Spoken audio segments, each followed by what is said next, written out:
sería tan famoso si no por ustedes. Pero como no estoy alterada, por eso que todavía sigues viva, mi amor. Señores de Willax, dejen de mentir y de desinformar. El dicho dice, dime con quién eres, diré quién eres, un delincuente.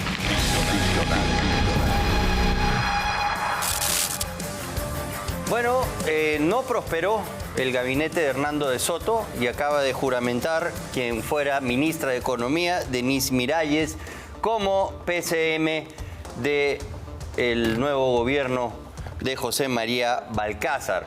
El gran ganador en todo este intercambio de poder ha sido, sin duda, APP, César Acuña. Porque Denise Miralles viene de haber trabajado con José Salardi, quien fue nada menos que el autor del plan de gobierno de APP. Una persona muy cercana a los intereses de César Acuña. Es un buen economista, sí, pero tiene el sello de APP. Así que ya controlan la PCM. Y además ha mantenido salud y trabajo, que son los ministerios que le interesaban porque manejan grandes presupuestos. El MINSA tiene un presupuesto multimillonario y el Ministerio de Trabajo, recuerden que nombra al presidente ejecutivo de salud, que maneja 15.000 millones de soles al año de los asegurados. Así que, digamos, y sin duda el ministro de Economía, que venía también de la SUNAT y había sido viceministro de Economía, Gerardo López, debe también haber pasado por la aprobación de la propia PCM Denise Miralles. ¿Es el mal menor en este momento? Sí, claro, porque si se generaba un vacío de poder y lo copaba Vladimir Cerrón y compañía, íbamos a tener un despelote en el país. Al menos se han mantenido bastantes ministros que venían trabajando ya de la era de José Gerí, vamos a contarlos: Denise Miralles, Hugo de Sela, Luis Quirós, van 3, 4, Óscar Fernández Cáceres, 5, no es necesario. 1, 2, 3, 4, 5, 6, 7. 7 ministros se mantienen de el gobierno de José Gerí. Bueno, Hugo de Sela es un canciller, un político y diplomático de carrera, así que él se mantiene, eso es una buena señal. En defensa entra el general, no sé si podemos ir compartiendo un poco las imágenes, ¿no?, de los ministros, si las tuviéramos, por favor, a pantalla grande, mi querida Araceli. Este es Luis Enrique Arroyo, ex jefe de INDECI. Antes era César Díaz Peche. El general Luis Enrique Arroyo asume la cartera de Defensa. En Economía viene Gerardo López. Si podemos ir poniendo, por favor, las imágenes acompañando. Ahí está. Gerardo López, él venía de la SUNAT, fue el jefe de SUNAT, luego pasó a viceministro de Economía y ahora encabeza la cartera de Hacienda. En Interior, vamos a poner también lentejas, ¿eh? El general de la policía, Hugo Vegaso. Lo único que hemos encontrado de él es un incidente del 2016 en la comisaría de Huaycán, que intentaron tomar la comisaría de manera violenta y él estaba ahí a cargo. Parece que hay algunas cositas más sobre él, vamos a seguir investigando.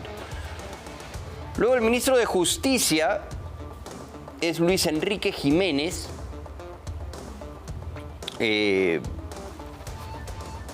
No está, ¿no? No lo tenemos al ministro de Justicia. ¿Tenemos después de eso algún otro más? No. Educación, se llama Erfurt Castillo Vera. Él es doctor en psicología. Él ha trabajado mucho en planeamiento estratégico, empresarial, en fin, no sabemos mucho de él. Y él asume la cartera de Educación. Y aquí viene ya la mano de Acuña, ¿no? Porque en salud se queda Luis Napoleón Quirós y sigue manejando el MINSA, que era la preocupación mayor, ¿no?, de los Acuña, que no le vayan a tocar las carteras que ya habían conquistado. Y ni Cerrón, que es del Partido Perú Libre, de donde surge el propio José María Balcázar, ha podido hacerle el frente. Luego viene el Midagri, Felipe César Mesa Millán. Ahí lo tenemos.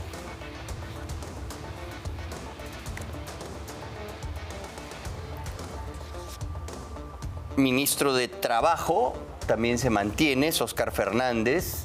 Y recuerden ustedes que es el Ministerio de Trabajo el que nombra el presidente ejecutivo de Salud, que también era de interés de APP, eso no cambia, obviamente. Ha ampliado más bien su control ministerial César Acuña. Ministro de la Producción, César Quispe Luján, juramentado y ratificado. Luego viene el ministro de Comercio, José Reyes Llanos. Este es un ministro que sí ha asumido la cartera por primera vez. Energía y Minas, Ángelo Alfaro Lombardi. Es nuevo también. En Transportes y Comunicaciones tenemos a Aldo Prieto Barrera, ratificado en el cargo. Y esto tiene que ver con toda esta obsesión que tiene el presidente José María Balcázar con tratar de hacer viable la obra de la carretera central. Entonces está tratando de conservar a los ministros que tienen que ver con esta obra. Por eso era la desesperación que tenía de mantener a Denise Miralles. Vivienda, Construcción y Saneamiento, Wilders y Fuentes, ratificado en el cargo también, y eso también tiene que ver con lo que acabo de mencionar. Mujer y Poblaciones Vulnerables, Jari Gloria Izarra Treyes.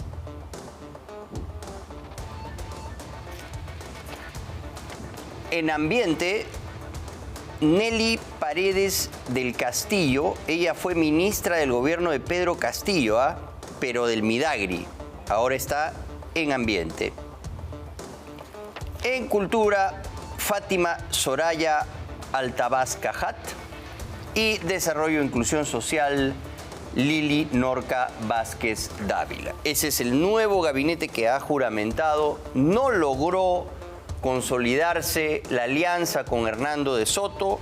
Ya vamos a seguramente descubrir qué es lo que pasó. Sé que Beto Ortiz está persiguiendo una entrevista exclusiva con Hernando de Soto. Y ojalá pueda extender un poco las explicaciones de qué es lo que pasó en torno a este frustrado, ¿no?, nombramiento como premier de Hernando de Soto. Pero vamos a lo nuestro, porque tenemos más información sobre Alfonso López Chao. Según por lo menos 2 ediciones de la revista Cambio, panfleto oficial del grupo terrorista MRTA, se cuestiona la trayectoria y las declaraciones pasadas de Alfonso López Chao, hoy candidato presidencial, por antiguos textos y entrevistas apologéticas a grupos terroristas. En esos artículos calificó a Víctor Polay Campos como un luchador político, postura que hoy define como un error y asegura que no lo volvería a repetir. En el siguiente reportaje de Maricielo del Castillo confronta esas publicaciones con sus declaraciones actuales, donde niega simpatía con el terrorismo y reconoce indulgencia en sus palabras del pasado. El eje del debate es político y moral. Si aquellas opiniones fueron simples excesos ideológicos juveniles o una afinidad más profunda con el discurso subversivo en la etapa más violenta del país. ¿Qué peruano que dice amar a la patria podría defender a quienes fueron las mentes macabras, los autores intelectuales de la muerte o desaparición de alrededor de 70.000 peruanos en la infausta época del terrorismo en el país? Pues un candidato presidencial que ahora dice defender la vida o el Estado de Derecho. La universidad, pueden haber líderes que surgen de la universidad, como Abimael Guzmán. Pero aquellos que están ideologizados, esos jamás van a cambiar. Víctor es un luchador político. No solo creo que es un luchador social, sino luchador político. Tenemos que entender que el país puede legítimamente provocar desesperaciones y rebeldía, porque esta sociedad no ofrece la posibilidad ni a su juventud, ni a su intelectualidad, ni a sus clases fundamentales. Estas son solo un par de líneas que plasman en una hoja lo más íntimo de Alfonso López Chau, sus creencias. Es así como en una de las ediciones del Pasquín Emeretista Cambio, el ahora candidato presidencial de Ahora Nación dedicó más de 1.500 palabras a Víctor Polay Campos, el terrorista líder del MRTA, a quien presenta como su amigo o lo considera como un luchador, no solo social, sino político. Una opinión de admiración se reduce a la ligereza de un error. Esa es la explicación que da quien anhela gobernar al país que sufrió la más sangrienta etapa de su historia, justamente a manos de quien califica como luchador social. Probablemente el señor Chau haya sido pues, un amigo bastante cercano a Polay Campos, ¿no? Porque en aquellos años no cualquiera escribía en ese medio, porque ese medio era el vocero del MRTA. Si cualquier colaborador llevaba un artículo de opinión al vocero del MRTA, no se lo publicaba, ¿no? Eso era imposible, ¿no? Es más, todas las publicaciones generalmente salía con el visto bueno del jefe máximo de Polay. Pero esta no fue la primera vez que las opiniones apologéticas al terrorismo de Alfonso López Chau eran publicadas por el Pasquín Emeretista Cambio en la época de la insanía terrorista.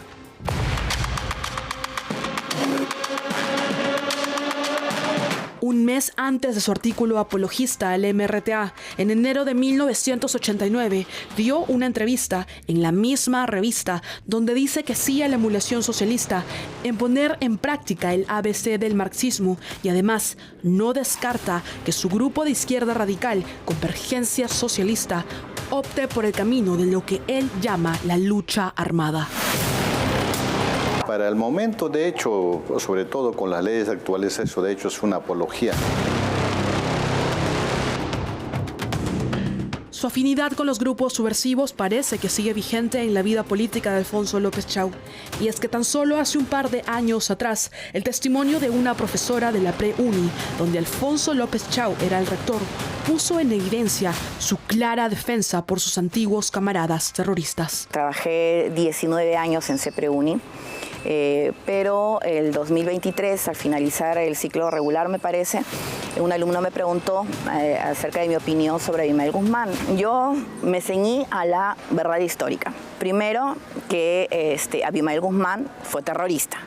Segundo, que él fue también filósofo y catedrático en una universidad y que las primeras personas a las que adoctrinó fueron universitarios. A raíz de eso es que me indican por una carta informal que ya no tengo que ir a trabajar.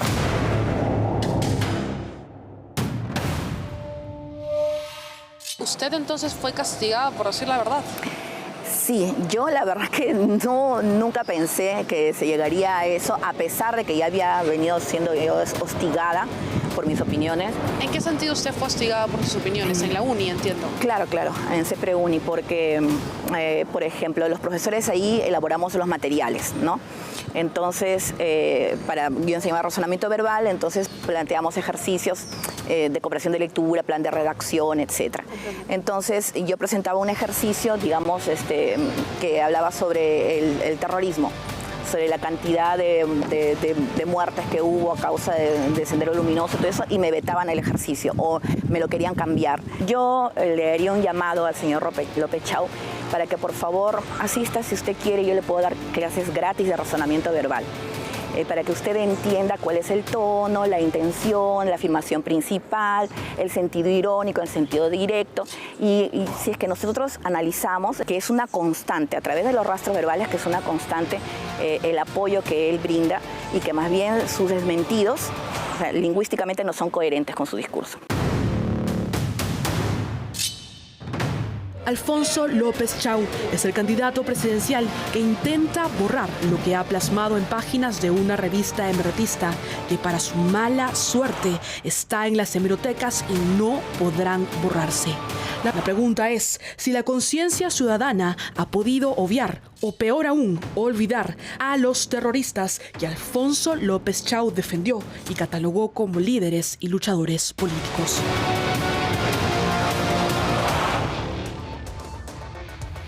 Para nosotros es grave esto y no vamos a dejar de resaltar esto porque nos parece una contradicción muy grande que alguien hoy aspire a utilizar la vía democrática para llegar al poder, que aspira a la presidencia utilizando el voto popular, que alguna vez estos grupos subversivos trataron de dinamitar, de destruir, y que en ese momento tan delicado de nuestro país, Alfonso López Chau estaba más inclinado hacia llamar luchador social a un cabecilla terrorista como Víctor Polay Campos, ¿no? A atreverse a analizar, ¿no? y a tratar de darle algún sentido a la insania demencial del genocida terrorista Abimael Guzmán.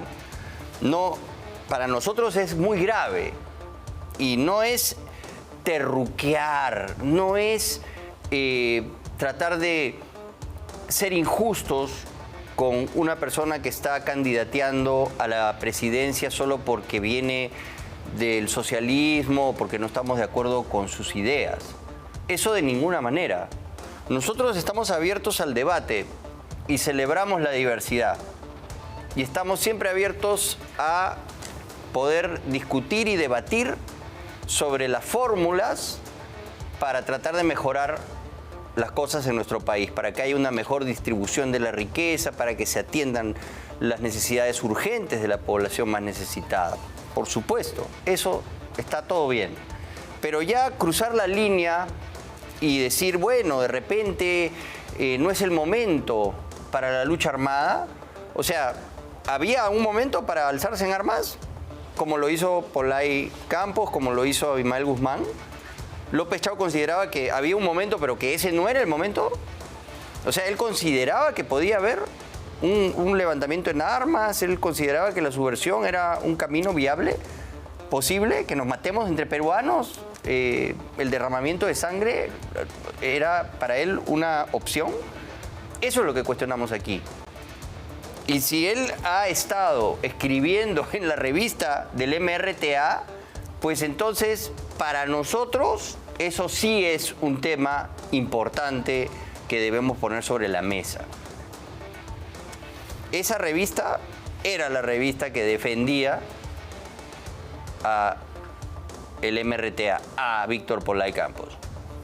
Y ahí vemos que hay una serie de declaraciones en las que de verdad nos deja pasmados. Y él ahora dice, en esta entrevista de Epicentro, en milagro que lo pusieron en aprietos, porque es el candidato de los caviares, pues no saben a qué más adherirse. Lo que dice es que ya no hubiera escrito esos artículos, ya no hubiera hecho esas declaraciones, pero las hizo. Las hizo en un momento muy delicado para nuestro país. Víctor es un luchador político. Sí, el camarada Rolando, como era conocido Víctor Polay Campos, ¿ah? Secuestraba empresarios, los metía en las cárceles del pueblo, las mazmorras de 1 metro cuadrado, ahí los tenía. Y morían al tiempo después de ser liberados. ¿no? Héctor Delgado Parker murió al tiempo después de ser secuestrado. Secuestró Iraoka, mataban gente. Mataban a la población LGTBI en la selva. A los gays los mataban, caso de las gardenias. Yo he estado ahí, en Tabalosos, en toda esa zona. A mí me han contado los pobladores que están ahí, cómo los fusilaban a los gays, porque eran castristas. Y el Che Guevara hizo lo mismo también en la isla, originalmente, en la revolución, porque les parecía que era indecente, que eran enfermos, que la revolución no podía encarnarse con este tipo de gente. Y ahora, ¿no? El socialismo del siglo XXI avanza con las banderas del arco iris y bien que los aplauden, ¿no? A quienes otrora los fusilaban. Contradicciones, pues. En fin, vamos al siguiente tema.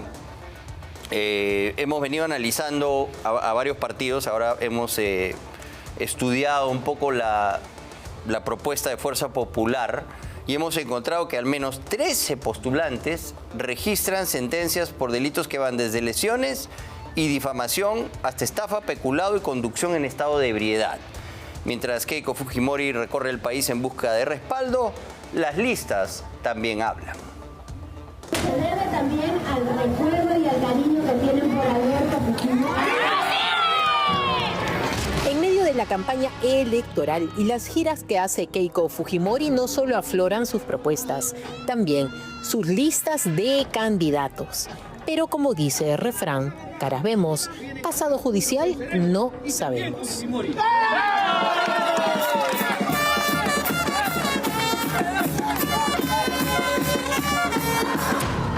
Hoy en Contracorriente sabrán, conocerán de qué pie coge el Partido Naranja con unos cuadros más que controversiales. Primero, empecemos con el candidato que no solo pidió apoyo político, pidió algo más. Mejor escúchenlo ustedes. Ya, espera, escuchen. Ponte.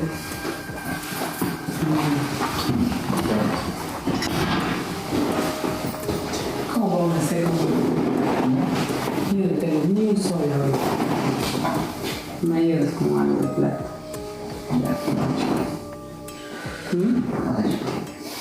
¿Qué? Ay, tú Dios. No, cerrado. Lenz Brunner, empresario loretano, postula como diputado por Fuerza Popular. Este sujeto, que se hace llamar el Trump loretano, es protagonista de una de las denuncias que más ha llamado la atención, la que le hizo la cantante loretana Isabel Sevillano. Ella lo denunció porque Brunner le pidió sexo oral a cambio de seguir apoyando su proyecto musical, y cuando se negó, recibió represalias. Durante la visita de Keiko Fujimori a Loreto, este candidato, que ha declarado ante el Jurado Nacional de Elecciones una sentencia por el delito contra la fe pública, acompañó a la 4 veces candidata presidencial a los mítines en Iquitos.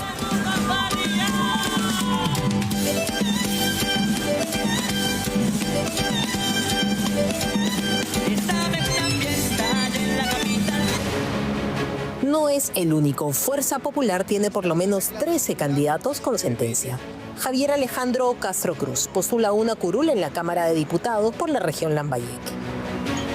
¡Vamos, Leonardo Ortiz! ¡Ahí el Castro!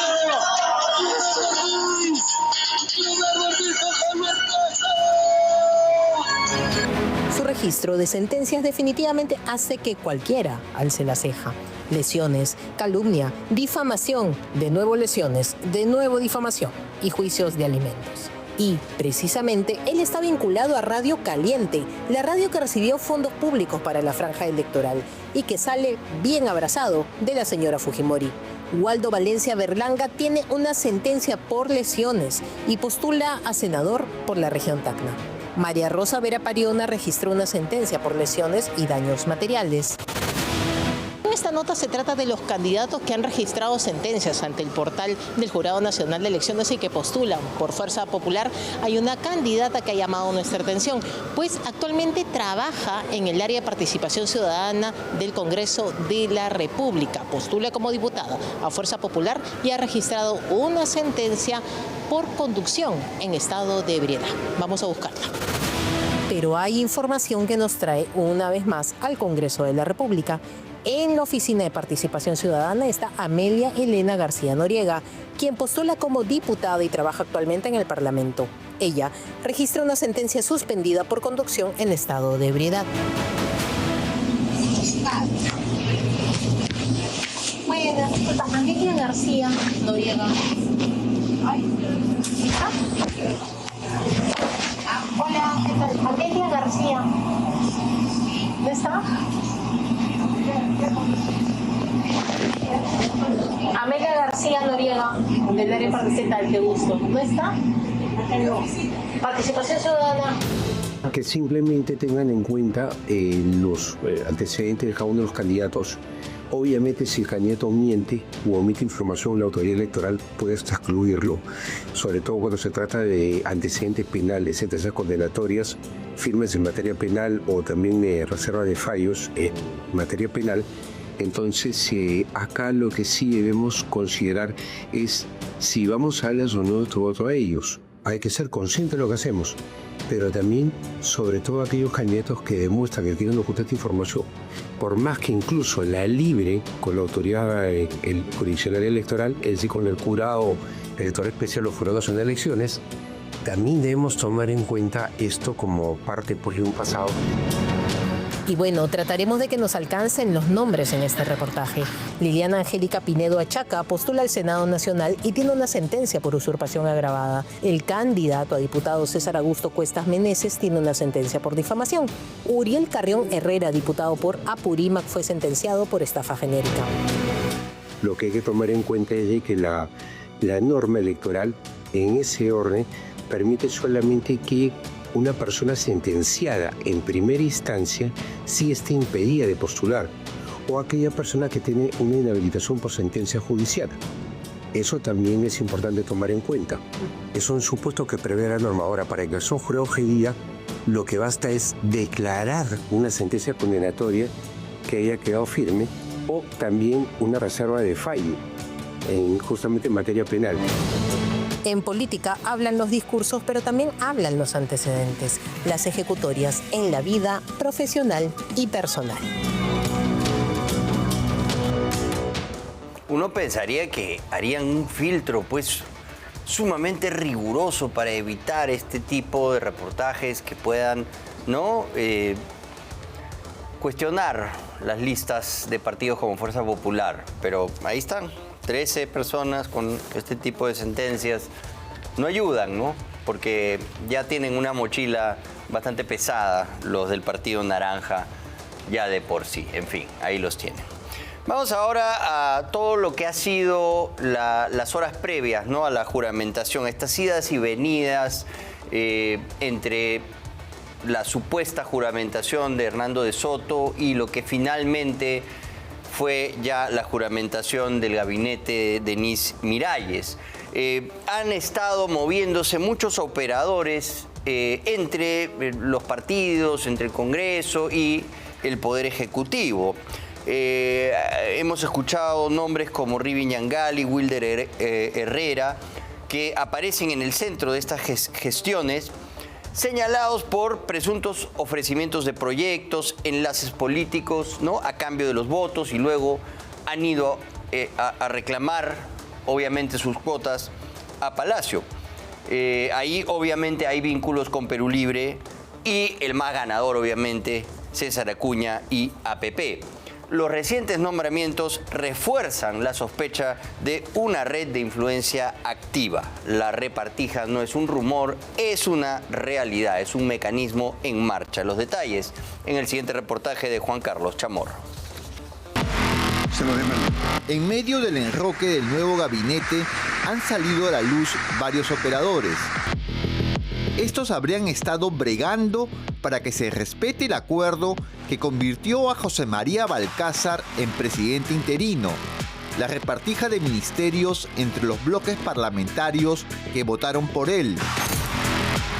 Uno de esos operadores sería Rivin Yangali, cuya presencia en estas movidas en Palacio ya fue destapada por Contracorriente.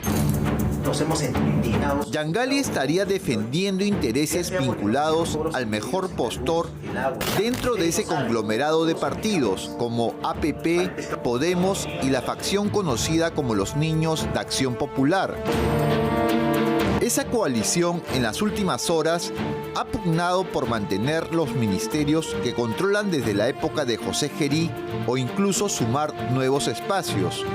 No hay que olvidar que Yangali fungió como enlace entre Palacio de Gobierno y el Congreso durante el gobierno de la hoy vacada Dina Boluarte. El congresista Héctor Valer señala que Yangali ofrecía proyectos a cambio de votos. ¿Quién es Rivin Yangali?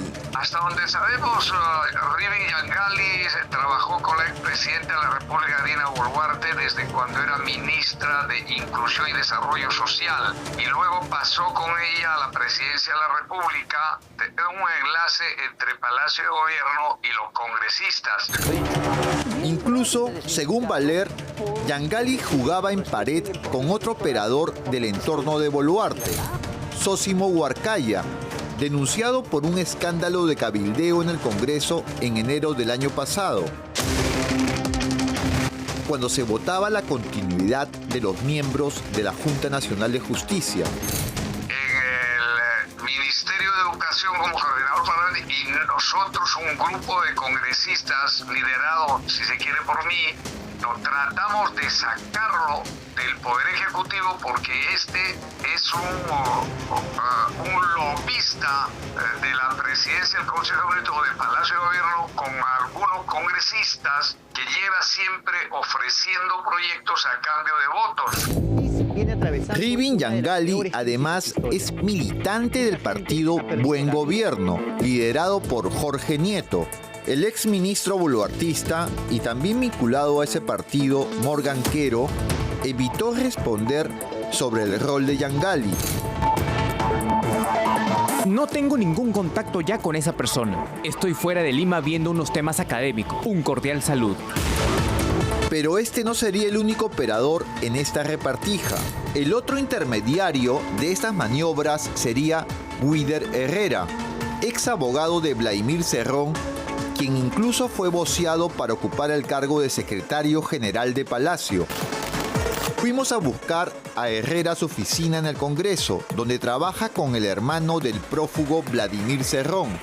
Sin embargo, nos informaron que no se encontraba y que debíamos solicitar una cita previa.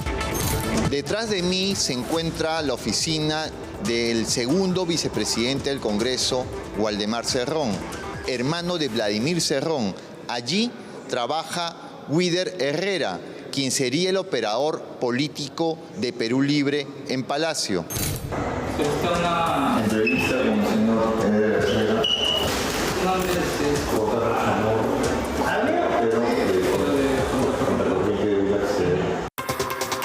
Al parecer, Herrera sería un asesor fantasma de Waldemar Cerrón, con un sueldo que supera los 22.000 soles mensuales, pagados con el dinero de todos los peruanos.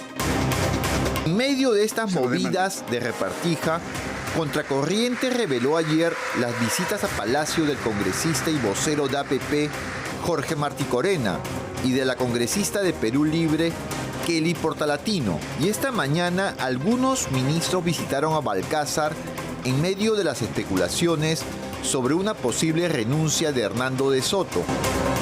En paralelo, quedó en evidencia desde temprano que Vladimir Cerrón tendría influencia directa sobre el secretario general de Palacio, José Luis Torrico, quien es testigo en la investigación a Pedro Castillo por el nombramiento irregular de 2 integrantes del Fuero Militar Policial, cuando se desempeñó como jefe de asesoría jurídica del Ministerio de Defensa en 2022.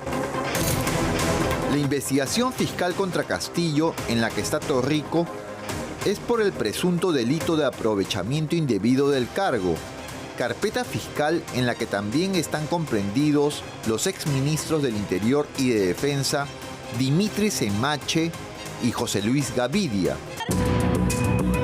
¿Por qué Cerrón tendría influencia sobre Torrico? Esta mañana se publicó en El Peruano la designación de Kevin Guerra como asesor del Gabinete de Asesores de la Secretaría General del Despacho Presidencial.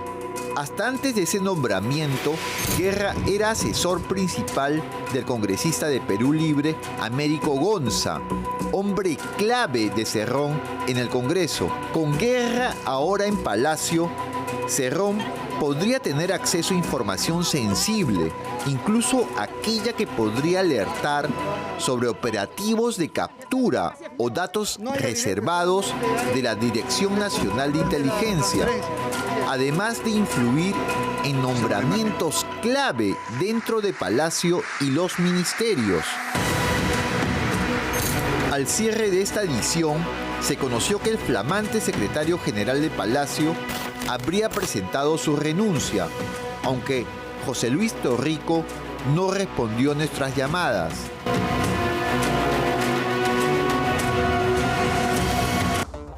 Vamos a hacer un corte, pero antes una importante mención. Llega Expomina Perú 2026, la gran feria minera de nivel mundial, con más de 1.250 stands y 80.000 asistentes. Grandes conferencias de minería de toda América y sus proyectos mineros. La feria minera peruana top 5 mundial según análisis de Ipsos. ¿Eres proveedor minero? Separa tu stand en www.expominaperú.com. Gracias a Expomina Perú. Vamos a la pausa y regresamos con más en Contracorriente. Siente el Perú en danza, una experiencia inmersiva asombrosa. Adquiere tus entradas en Joinas. Conoce más en www.danzaperú.pe.